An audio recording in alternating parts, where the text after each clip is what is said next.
Á dögunum birtist í vísindatímaritinu Acta Anesthesiologica Scandinavica grein sem fjallar rannsókn á líffæragjöfum hér á landi.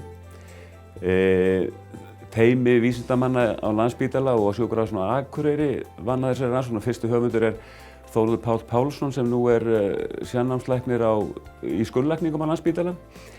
En líffæragjafir eru forsenda líffæraígræðslna og eftirspurn eftir líffærum hefur stöðugt verið að aukast í hinum vestræna heimi og jafnframt hér á landi á undanförnum áratugum.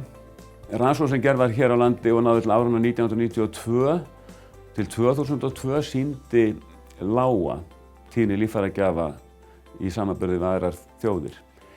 Nú í kjölfarið á því var reynt að leita leiða til að fjölga líffæragjöfum og beindist það ekki síst að þjálfun starfsfólks á gjörgæsludeildum Landspítala.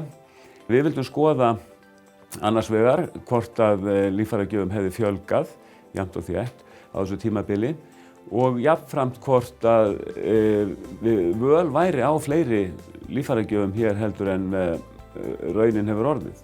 Niðurstöður okkar sýndu að tíðni líffæragjafar var í heildina nokkuð lág yfir allt rannsóknartímabilið en tók síðan skyndilegt stökk síðustu 2 árin og var þá áþekk því sem að sést hjá þjóðum þar sem að tíðni líffæragjafa hvað hæst. Þetta skýrist að mestu af því að það var talsverð aukning á fjölda mögulegra gjafa á rannsóknartímabilinu og eru það þá einstaklingar sem að uppfylla ákveðin skilyrði tengjast heila dauða. Og ýmislegt liggur þarna að baki, kannski ekki síst aukin færni og árvekni starfsfólks gjörgæsludeildanna. Og svo má einnig nefna í þessu samhengi aukin fjölda ferðamanna en 9 af þeim sem komu til greina sem mögulegi gjafar voru erlendir ríkisborgarar. Einnig var hlutfall synjunar áberandi lágt síðustu 2 ár rannsóknartímabilsins og líklegt að aukin umfjöllun fjölmiðla líffæragjafir almennt spili þar inn í, til að mynda í tengslum við frumvarp ætlað samþykki sem var samþykkt á Alþingi árið 2018 og tók gildi í janúar 2019. Niðurstöður okkar sýna að þó við séum á réttri leið með að fjölga líffæragjöfum sé ennþá svigrúm til enn frekari aukningar og þannig komum við auga á 23 tilfelli eða tæplega 2 á ári þar sem að mögulega var mist af tækifæri til líffæragjafar. Við teljum að lágur fjöldi gjörgæsluplássa hér á landi kunni að hamla frekari aukningu í þessum málum og það eitthvað sem vert að skoða nánar.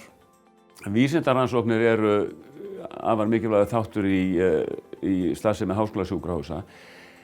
Það snúast ekki eingöngu að skapa nýja þekkingu, heldur líka að mennta og ala upp heilbrigðisstarfsmenn framtíðarinnar vegna þess að þátttaka í vísindastarfi þjálfar gagnrýna hugsun og það sem meira að þátttaka í vísindastarfi er talin leiða til betri færni og árangurs í klínísku starfi.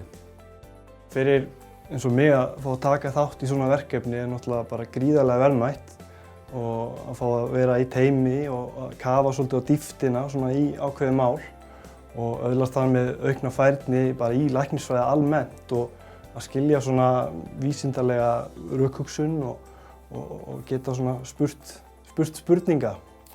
Mér hefur þótt mjög gefandi að stunda vísindarannsóknir í gegnum tíðina.